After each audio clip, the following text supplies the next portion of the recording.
Hello student, मैं दिलीप मीणा आपका इस नए सेशन में आप सभी का स्वागत करता हूं। आज पढ़ेंगे अपन प्रश्नावली 1.2 के 1.2 पढ़ेंगे, जिसके अंतर्गत जितने सवाल आएंगे उसको बढ़िया तरीके से क्या करेंगे, हल करेंगे।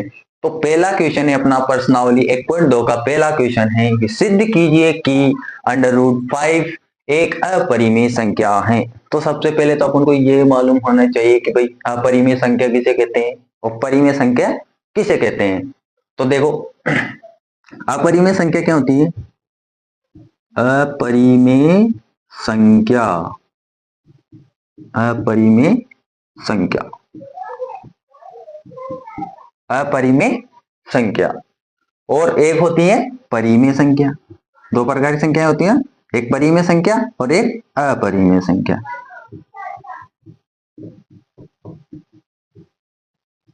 एक होती है अपरिमेय संख्या और एक होती है परिमेय संख्या। तो परिमेय संख्या और अपरिमेय संख्या क्या है कि अपरिमेय संख्या वो होती है जिन्हें P बटे Q के रूप में नहीं लिखा जा सकता, के रूप में नहीं लिखा जा सकता, ठीक है, नहीं लिखा जा सकता। और परिमेय संख्या वो होती है जिन्हें P बटे Q के रूप में लिखा जा सकता है, रूप में लिखा जा सकता है, ठीक है। परिमेय संख्या को किसके रूप में लिख सकते हैं? P बटे Q के रूप में लिख सकते हैं। बट इसकी एक कंडीशन है, परिमेय संख्या की क्या है, एक कंडीशन है कि भाई देखो कंडीशन क्या है, कंडीशन है कि Q बराबर क्या नहीं होना चाहिए, 0, ठीक है। और P और Q, P व Q क्या होने चाहिए, पूर्णांक होने चाहिए, ठीक है। ये कंडीशन होगी। P व Q सह अभाज्य होनी चाहिए, सह अभाज्य होनी चाहिए, ठीक है। अगर ये कंडीशन लागू होती है तो वो परिमेय संख्या है, अगर ये कंडीशन लागू नहीं होती है तो वो कौन सी संख्या होगी, अपरिमेय संख्या। अपरिमेय संख्या को सिंपल सा है कि P बटे Q के रूप में नहीं लिख सकते, और परिमेय संख्या में क्या है, इसको P बटे Q के रूप में लिख सकते हैं, पर इसकी कंडीशन है कि Q बराबर क्या नहीं होना चाहिए, 0, और P और Q क्या होने चाहिए, पूर्णांक। पूर्णांक क्या होते हैं, पूर्णांक देखो, पूर्णांक क्या होते हैं, पूर्णांक धनात्मक भी हो सकते हैं, धनात्मक भी हो सकते हैं, शून्य भी हो सकता है और ऋणात्मक भी हो सकता है, ऋणात्मक भी हो सकता है। कैसे, देखो 0 रहता है, 0 से इधर की संख्या कौन सी होती है, 1 2 3 4 5 डैश डैश डैश इंफिनिटी, अनंत तक। और इधर किसकी संख्या होती है, माइनस की, तो ये ऋणात्मक हो गया, -1 -2 -3 -4, और ऐसे डैश डैश करके इधर भी अनंत तक हो सकती है, ठीक है। तो ये सभी क्या है, ये पूर्णांक है। तो देखो मैंने बताया था ना कि पूर्णांक धनात्मक भी हो सकता है, शून्य भी हो सकता है और ऋणात्मक भी हो सकता है। देखो ये कंडीशन है इसकी, अगर पूर्णांक होगा P व Q क्या होना चाहिए, अगर इस रूप में लिख रहे हैं तो P व Q क्या होना चाहिए, पूर्णांक होना चाहिए। और देखो ये तो हो गई इसकी सेकंड कंडीशन। थर्ड कंडीशन है इसकी कि P व Q सह अभाज्य होने चाहिए, सह अभाज्य। सह अभाज्य का अर्थ है कि P व Q का जो P बटे Q के रूप में जो संख्या लिखेंगे उनका HCF क्या होना चाहिए, 1 होना चाहिए, जब भी वह क्या होगी, सह अभाज्य संख्या, सह अभाज्य संख्या। तो P बटे Q लिखेंगे ना तो वो क्या होने चाहिए, उसका क्या आना, जो उसका जो HCF आएगा वो कितना आना चाहिए, 1 आना चाहिए। क्या आना चाहिए, 1 आना चाहिए। तो वह संख्या कौन सी होगी, सहअभाज्य संख्या होगी। जैसे 1/2 है, नहीं 2/4 है, ठीक है, 2/4 है। अब ये परिमेय संख्या है ना, क्योंकि P बटे Q के रूप में लिखा है। अब ये पूर्णांक है कि नहीं है, तो पूर्णांक है कि नहीं है देख लेते हैं। देखो 2 को काट लो, 1/2 होगा, ठीक है। अब 1 में किसका मल्टीप्लिकेशन कर सकते हैं, 1 का गुणनखंड करेंगे तो 1 × 1 लिख सकते हैं ना, अगर 2 का करेंगे तो 2 × 1 लिख सकते हैं। कॉमन क्या आ रहा है, 1 आ रहा है, तो HCF क्या है इसका, एक आ रहा है, तो सहअभाज्य संख्या है ना ये। तो सहअभाज्य संख्या भाई एचसीएफ एक आ रहा है तो पी बटे क्यू क्या है, सहअभाज्य संख्या। अगर सहअभाज्य संख्या है और पी बटे क्यू के रूप में भी लिखा जा सकता है, तो क्या है इसका, ये कौन सी संख्या होगी, परिमेय संख्या। और अपरिमेय संख्या में क्या है कि पी बटे क्यू के रूप में नहीं लिख सकते। जैसे रूट की जितनी भी संख्याएं होगी वह कौन सी होगी, अपरिमेय संख्या होगी, क्योंकि रूट को बटे में नहीं लिख सकते। बटे में लिख सकते हैं ना, बट ये क्या है, ये पूर्णांक नहीं है। तो दोनों क्या होने चाहिए, पूर्णांक होने चाहिए। ये पूर्णांक नहीं है, पूर्णांक नहीं है, और ये क्या है, ये पूर्णांक है। तो ये अपरिमेय संख्या तभी होगी जब दोनों पूर्णांक होंगे। अभी इसमें एक पूर्णांक नहीं, एक पूर्णांक नहीं है और एक पूर्णांक है, तो ये संख्या कौन सी होगी, अपरिमेय संख्या। तो रूट की जितनी भी संख्याएं आएगी वो क्या होगी, अपरिमेय संख्या होगी। ठीक है, अपरिमेय संख्या पी बटे क्यू के रूप में नहीं लिखा जा सकता, और परिमेय संख्या को पी बटे क्यू के रूप में लिखा जा सकता है। पर इसकी कंडीशन है कि क्यू बराबर क्या नहीं होना चाहिए, जीरो नहीं होना चाहिए, और पी व क्यू क्या होना चाहिए, पूर्णांक होना चाहिए। पूर्णांक देखो धनात्मक भी हो सकता है, शून्य भी हो सकता है और ऋणात्मक भी हो सकता है। जैसे जीरो के इधर से माइनस की संख्या एक, -1, -2, -3, -4, -5 से लेकर इन्फिनिटी तक। और इधर देखो ये जीरो भी हो सकता है, और इधर देखो 1, 2, 3, 4 से लेकर अनंत तक इधर भी हो सकती है। ठीक है, तो ये क्या हो सकती है, परिमेय संख्या हो सकती है। और अपरिमेय संख्या पी बटे क्यू के रूप में नहीं हो, पी बटे रूप में नहीं लिख सकते, और परिमेय संख्या को पी बटे क्यू के रूप में लिख सकते हैं। तो अभी इसका देखो, इसका सवाल है कि सिद्ध कीजिए कि √5 एक अपरिमेय संख्या है। हाँ, रूट से पता चल रहा है कि अपरिमेय संख्या है। ये तो मालूम है हमें कि भाई अंडर रूट क्या है, एक अपरिमेय संख्या है, क्योंकि इसको किसके रूप में नहीं लिख सकते अपन, पी बटे क्यू के रूप में नहीं लिख सकते। तो ये अपरिमेय संख्या है, पी बटे क्यू के रूप में नहीं लिख सकते, तो अपरिमेय संख्या है।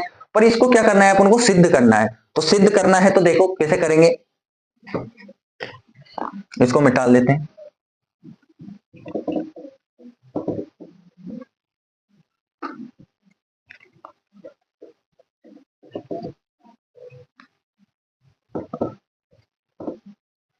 देखो अपन एक कल्पना करते हैं, इसमें क्या करनी पड़ेगी, एक कल्पना करनी पड़ेगी, इसके जस्ट अपोजिट उल्टी कल्पना करनी पड़ेगी। मतलब कल्पना करेंगे भाई अंडर रूट, अपन अभी इसमें क्या दे रखा है, अपरिमेय दे रखा है, तो अपन को कल्पना करनी है या मानना है, उल्टा मानना है, इसका जस्ट अपोजिट। अपरिमेय है तो परिमेय मानना है, और परिमेय संख्या है तो अपरिमेय मानना है। तो यहाँ पे कौन सी संख्या है, अपरिमेय संख्या है।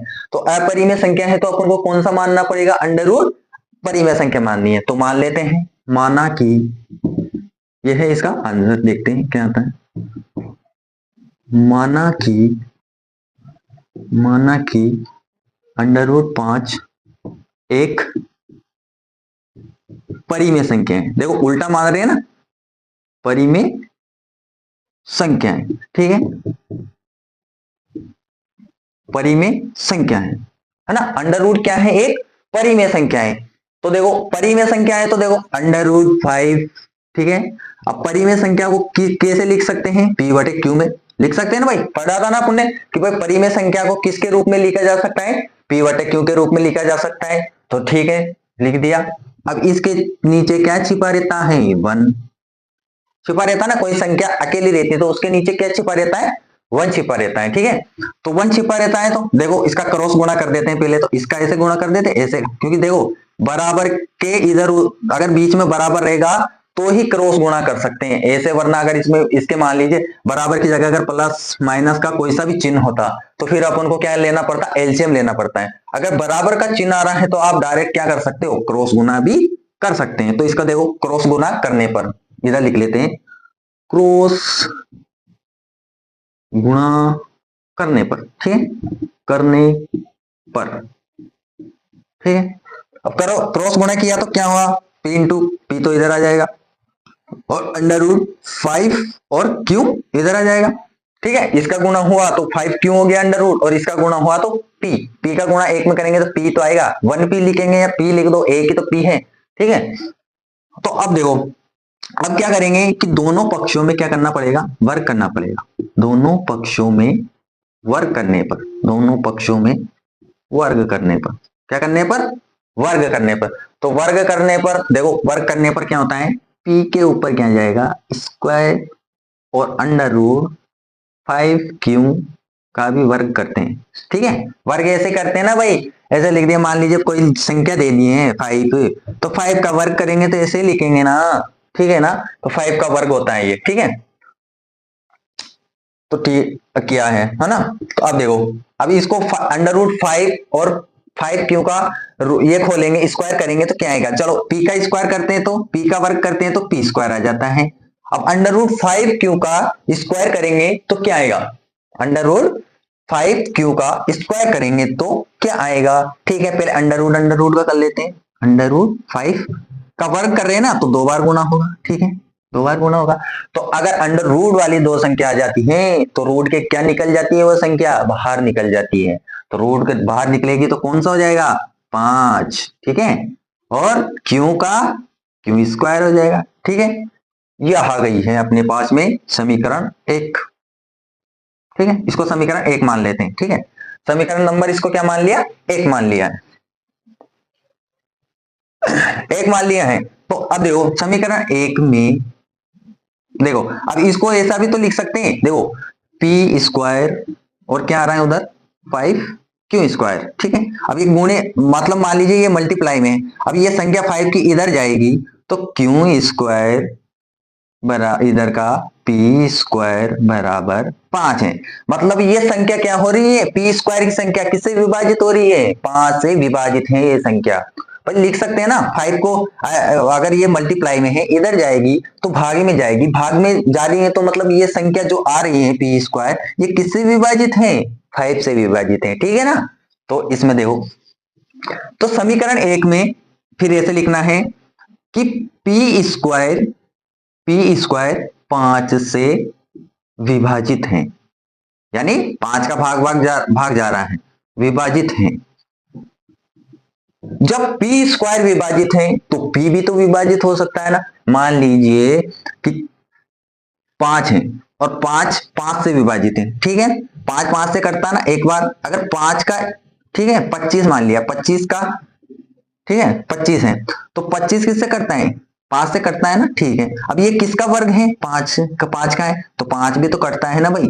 ठीक है, तो इस प्रकार से अगर पी स्क्वायर कट रहा है तो पी भी 5 से विभाजित होगा।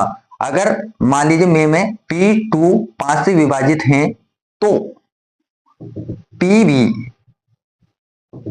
5 से विभाजित होगा। ठीक है ना, 5 से विभाजित होगा। ठीक है, 5 से विभाजित होगा। ठीक है, समीकरण नंबर क्या लिख दी है अपन ने, 1 लिख दी है। अब क्या करना है अपन को, एक मानना ही पड़ता है। ये इस सवाल का क्या है, एक सीक्वेंस है कि आपको मानना ही पड़ेगा। अगर इस प्रकार का सवाल आता है तो आपको मानना ही पड़ेगा कि माना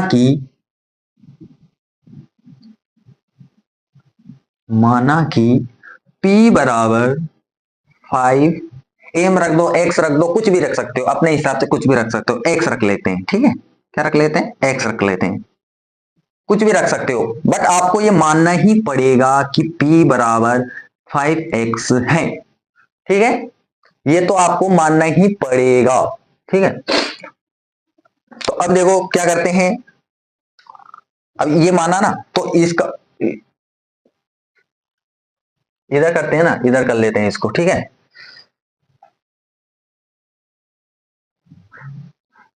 इधर कर लेते हैं इसको। ठीक है, तो P बराबर क्या माना है अपन ने, 5x माना है। तो अब इसी को क्या करते हैं, आगे सोल्व करेंगे। तो सोल्व करेंगे तो इसमें देखो वर्ग करने पर, अब इसमें भी क्या करेंगे, वर्ग करने पर, अब इसका वर्ग करते हैं तो क्या आएगा इधर, P का वर्ग किया बराबर 5x का वर्ग किया। ठीक है, अब देखो इधर देखना है अब। ठीक है, इधर देखिए, P का वर्ग किया तो क्या गया, P स्क्वायर आ गया। ठीक है, अब 5 का वर्ग किया तो क्या आएगा, 25 आएगा। ठीक है ना, और इधर x का करते हैं तो एक्स स्क्वायर आएगा ना। ठीक है ना, आएगा ना। अब देखो पी स्क्वायर आ रहा ना अपने पास में, पी स्क्वायर बराबर 25x स्क्वायर। तो अब देखो पी स्क्वायर की, देखो समीकरण 1 में क्या मान आ रहा था पी स्क्वायर का, 5 क्यों स्क्वायर। तो पी स्क्वायर की जगह देखो पी स्क्वायर का मान रख देंगे, ये रखा, तो पी स्क्वायर की जगह क्या रख सकते हैं अपन, 5 क्यू स्क्वायर बराबर 25x स्क्वायर। ठीक है, तो अब ये 5 से 25 को काट सकते हैं, तो 5 बचा, तो यहां बचेगा क्यू स्क्वायर बराबर 5x स्क्वायर। ये समीकरण कौन सी आ गई अपनी, 2 आ गई।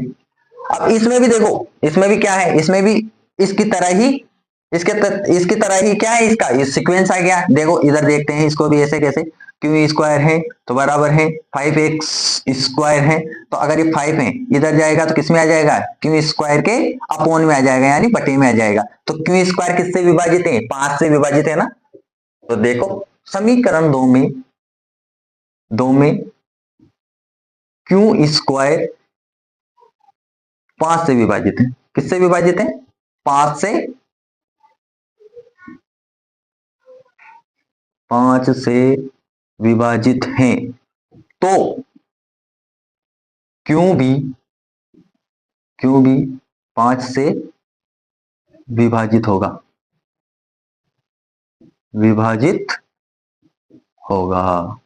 पर जब क्यू स्क्वायर 5 से विभाजित है, अगर मान लीजिए कोई संख्या है, अब मतलब मान लीजिए 5 है, तो 5 मान लीजिए 5 से डिवाइड होता है, 5 से 5 डिवाइड होता है ना एक बार, तो 5 का स्क्वायर क्या होगा, 25 होगा, तो 25 भी तो डिवाइड होता है फिर 5 से, 5 पंजे 25 होते हैं। ठीक है, तो इस प्रकार इसमें ऐसे तो बोला गया है कि जब क्यू स्क्वायर 5 से विभाजित है तो क्यू भी क्या होगा, 5 से विभाजित होगा। ठीक है, तो समीकरण 1 व 2 से क्या पता चला कि भाई इसका एचसीएफ दोनों देखो, पी इधर देखो, पी भी किससे कट रहा है, 5 से, और क्यू भी किससे कट रहा है, 5 से, तो इसका एचसीएफ क्या आया है, देखो। अतः समीकरण 1 व 2 से लिख लेते हैं, आप समीकरण 1 व 2 से, ठीक है, समीकरण 1 व 2 से तो क्या आ रहा है, पी व क्यू का एचसीएफ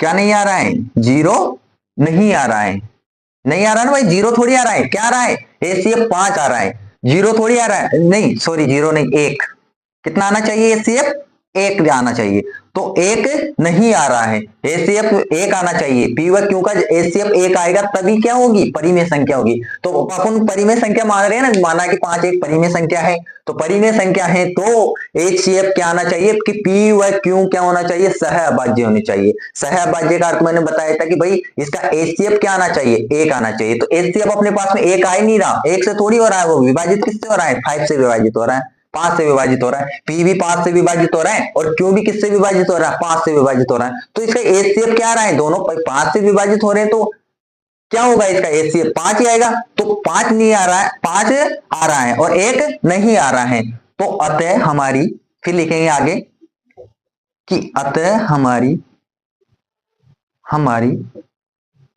कल्पना, जो हम आपने माना था ना, कल्पना की थी, अतः हमारी कल्पना गलत है, अतः हमारी कल्पना गलत है, तो √5 एक अपरिमेय संख्या है। भाई जब परिमेय संख्या नहीं है तो वो कौन सी संख्या होगी, फिर अपरिमेय संख्या होगी, तो √5 एक अपरिमेय संख्या है। ठीक है, देखो, ठीक है ना।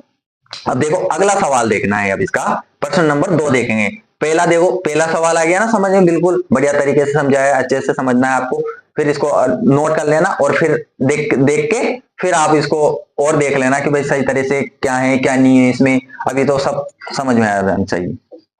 अगला क्वेश्चन देखते हैं इसका।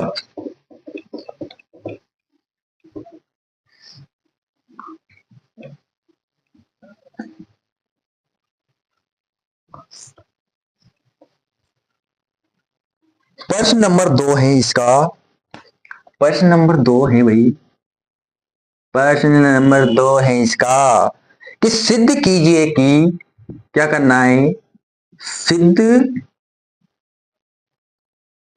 कीजिए कि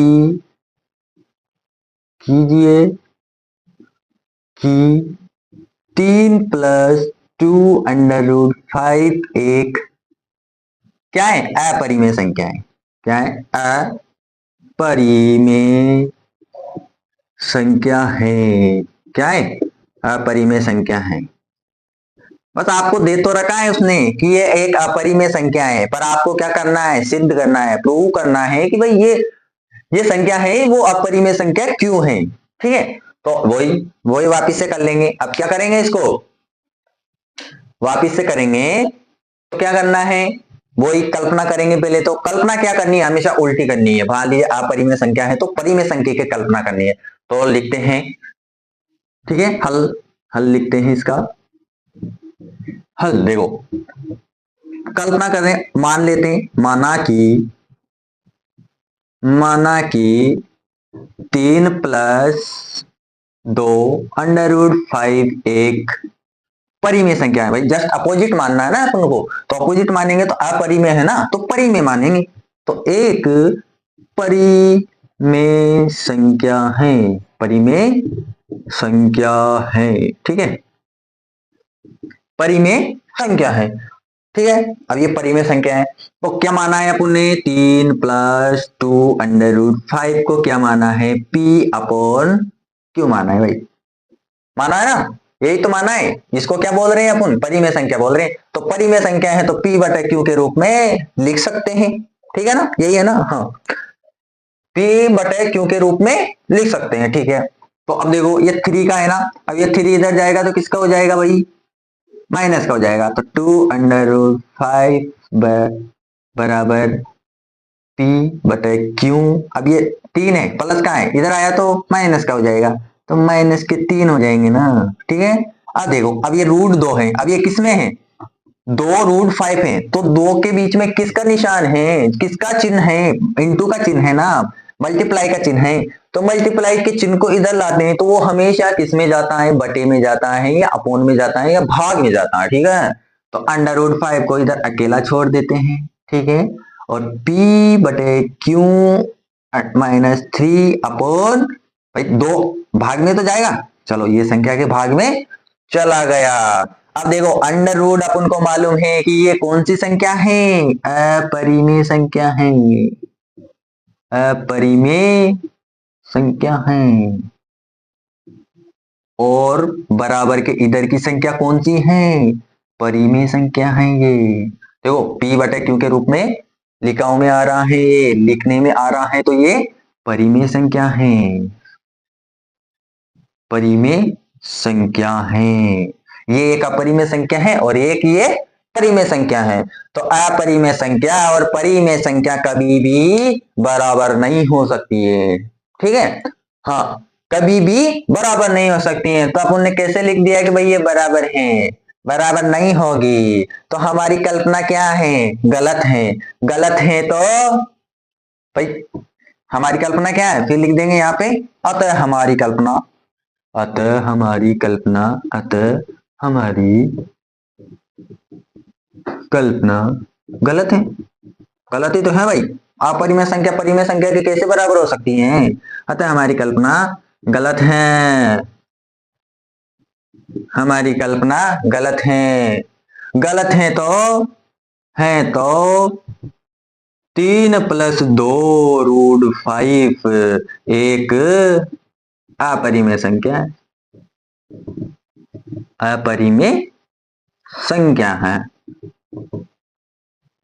अपरिमेय संख्या है। ये हो गया भाई, सिद्ध हो गया। इसको क्या कर दिया अपन ने, सिद्ध कर दिया ना। भाई अपरिमेय संख्या और परिमेय संख्या बराबर हो ही नहीं सकती है, हो सकती है क्या, नहीं हो सकती, नहीं हो सकती है, तो हमारी कल्पना गलत है। गलत है तो ये 3+2 और √5 क्या है, परिमेय है, अपरिमेय संख्या, अपरिमेय संख्या है। ठीक है, अब अगला सवाल देखते हैं ऐसे कैसे, तीसरा वाला। तीसरा सवाल क्या है उसमें देखो,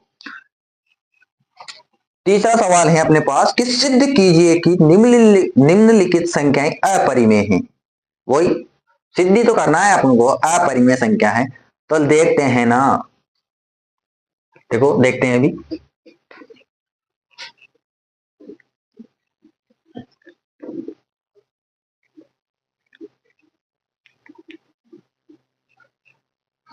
देखते हैं प्रश्न नंबर 3, देखो कि सिद्ध कीजिए कि निम्नलिखित संख्याएं अपरिमेय हैं। देखो पहली संख्या क्या दे रखी है उन्होंने, पहली संख्या दे रखी है अपने पास, प्रथम संख्या है 1 √1 √, 2, है ना, पहली संख्या यह है। दूसरी संख्या क्या है अपने पास, 7√5, और तीसरी संख्या है अपने पास 6+√2। ठीक है, तो देखो अब इसको क्या करना है अपन को कि ये संख्या है, ये अपरिमेय संख्या है। क्या है भाई, ये अपरिमेय अपरिमेय संख्या है, अपरिमेय संख्या है। और अपन को क्या करना है, अपरिमेय संख्या है तो अपन को क्या करना है, सिद्ध करना है कि भाई ये अपरिमेय संख्या है क्यों है। तो देखो अब वही अपोजिट मानेंगे। सबसे पहले तो माना कि, मान लेते हैं माना कि इसका हल है पहले वाले का, ठीक है। माना कि, हाँ मानना तो पड़ेगा ही, माना कि 1√2 एक अपरिमेय संख्या है। क्या है, अपरिमेय संख्या है, मान लिया सर। अपरिमेय नहीं मानेंगे, अपरिमेय तो साबित करना है, तो परिमेय मानेंगे ना, एक परिमेय संख्या है, उल्टा मानेंगे अपोजिट। तो अपरिमेय थोड़ी मानेंगे, अपरिमेय तो संख्या ही दे रखी है, तो परिमेय संख्या मानेंगे। तो 1√2 एक परिमेय संख्या है, तो परिमेय संख्या माना है ना, तो 1√2 बराबर क्या है, P/Q। P/Q। अब इसका क्या करेंगे कि इनके जो अंक हैं, अंक को पलटने पर, अंक को पलटने पर, अंक को पलटने पर, ऐसा नहीं है कि पलटना है, उलट पुलट करने हैं। तो √2 तो जाएगा ऊपर आसमान में, और जो एक बचा है वो जाएगा नीचे। तो नीचे तो एक वैसे भी छुपा रहता है, तो √2 को √2 ही लिख देते हैं। अब बराबर में P/Q आ जाएगा। ठीक है, तो √2 एक क्या है, अपरिमेय संख्या है, परिमेय संख्या है, और P/Q क्या है, परिमेय संख्या है। ठीक है, परिमेय संख्या है। तो बराबर का चिन्ह आ रहा है ना, तो बराबर कैसे हो सकती है अपरिमेय संख्या और परिमेय संख्या, तो नॉट बराबर नहीं है। तो हमारी कल्पना क्या है, गलत है। गलत है तो भैया हमारी कल्पना वही लिख देंगे, अतः हमारी कल्पना गलत है। बार बार बेचारी कल्पना को गलत बना रहे हैं, हमारी कल्पना गलत है। तो गलत है तो वही क्या है, गलत है तो 1√2 परिमेय अपरिमेय संख्या है। बस परिमेय नहीं है तो फिर क्या होगी, अपरिमेय संख्या है, अपरिमेय संख्या है, अपरिमेय संख्या है। इस तरह से आपको क्या करना है, ये सिद्ध करना है। ठीक है, आपको जस्ट उसका अपोजिट मानना है, पहले तो विपरीत मानना है। अगर आपको अपरिमेय संख्या सिद्ध करनी है तो परिमेय संख्या माननी पड़ेगी, और अगर आपको परिमेय संख्या सिद्ध करनी है तो अपरिमेय संख्या माननी पड़ेगी। ठीक है ना, वैसा वैसा कर देंगे। अब देखो, अब दूसरा करते हैं, दूसरे का हल देखना इसका, दूसरे का हल देखते हैं। दूसरे का हल देखो कि 7√5 एक अपरिमेय संख्या है, आपको क्या करनी है, सिद्ध करनी है। तो वही जस्ट इसका अपोजिट मान लेंगे। माना कि माना कि माना कि 7√5 एक परिमेय संख्या है। क्या है, परिमेय संख्या है ना। 7√5 क्या मानेंगे, परिमेय संख्या है। आप उनको जस्ट अब इसके अपोजिट मानना है, उल्टा मानना है। तो 7 और √5 तो अपरिमेय साबित करनी है ना, अपरिमेय साबित करनी है तो परिमेय मानेंगे। तो परिमेय माना है, किसको माना है, 7√5 को क्या माना है, परिमेय माना है। तो P/Q। ठीक है, P/Q है। अब ये किसमें है, गुणे में है ना, तो गुणे में है तो इधर किसमें आएगा, बटे में आएगा ना। तो √5 बटे P/Q के पास जाएगा तो 7Q हो जाएगा ना। ठीक है ना, तो √5 क्या है, बस वही आ गई, अपरिमेय संख्या है। √5 क्या है, अपरिमेय संख्या है, अपरिमेय संख्या है। और बराबर क्या दे रखा है, ये देखो, ये क्या है, परिमेय संख्या है, ये परिमेय संख्या है, परिमेय संख्या है। तो अपरिमेय संख्या परिमेय संख्या के बराबर नहीं हो सकती, तो इजिकल नोट नहीं है तो हमारी कल्पना गलत है, अतः हमारी कल्पना गलत है, अतः हमारी, फिर से कल्पना गलत कर दी बेचारी, हमारी कल्पना गलत है, गलत है। तो 7√5 एक अपरिमेय संख्या है। भाई जब हमारी कल्पना ही गलत हो गई तो क्या है, परिमेय तो मान रहे हैं, परिमेय तो गलत ही हो गया, गलत हो गया तो वो अपन मानना ही पड़ेगा, फिर अपरिमेय संख्या संख्या है। ठीक है, अब ऐसे कैसे इसको कर लेते हैं, ठीक है, अब इसको भी ऐसे करना है, इधर कर लेते हैं, थर्ड वाले का करते हैं हल, ठीक है, हल कर लेते हैं। तो थर्ड वाले में क्या है, 6/2, तो अब वही मान लेते हैं फिर वापिस से, ऐसे कैसे करना है, माना कि 6 + √2 एक परिमेय संख्या है। भाई उल्टा मान रहे हैं ना, तो परिमेय संख्या है, मान लिया परिमेय संख्या है। ठीक है, मान लिया भाई सर, हमने तो मान लिया कि उल्टा भी मान लेंगे, आप कहेंगे जैसे ही मान लेंगे हम तो परिमेय का अपरिमेय मान लेंगे, अपरिमेय का परिमेय मान लेंगे। अरे मानना नहीं है, मानना पड़ेगा आपको, जब जाके सवाल सिद्ध होगा, नहीं तो वरना नहीं हो पाएगा। तो देखो, अब परिमेय संख्या मान लिए ना, तो 6 + √2 बराबर P/Q। ठीक है, ये हो जाएगा। अब देखो इधर क्या है, ये प्लस है ना, तो ये किधर जाएगा, इधर जाएगा ना, ये 6 है तो ये किसमें जाएगा, इधर, तो इधर बचेगा √2 और इधर बचेगा 5/Q - K6। ठीक है, और ये क्या है, अपरिमेय संख्या है, अपरिमेय संख्या है, और ये क्या है, परिमेय संख्या है। तो अपरिमेय और परिमेय संख्या बराबर ही नहीं हो सकती है क्या, नहीं हो सकती, तो नहीं हो सकती, तो अतः हमारी कल्पना क्या है, गलत है, गलत है तो क्या है, गलत है तो 6 + √2 एक अपरिमेय संख्या है। ठीक है, ये हो गए आपके प्रश्नावली 1.2 के सारे जितने भी सवाल हैं वो सवाल हो गए हैं समाप्त। तो अगर आपको हमारी वीडियो अच्छी लगी हो, फाइनली अगर अच्छी लगी हो तो लाइक कर देना, वरना सब्सक्राइब कर देना, और कमेंट करके और दूसरे बच्चों को शेयर करना है, दूसरे बच्चों को शेयर करोगे तो वो भी बेचारे पढ़ पाएंगे, प्रश्नावली 1.2 को पढ़ पाएंगे। तो आज का सेशन यही समाप्त करते हैं। जय हिंद, जय भारत।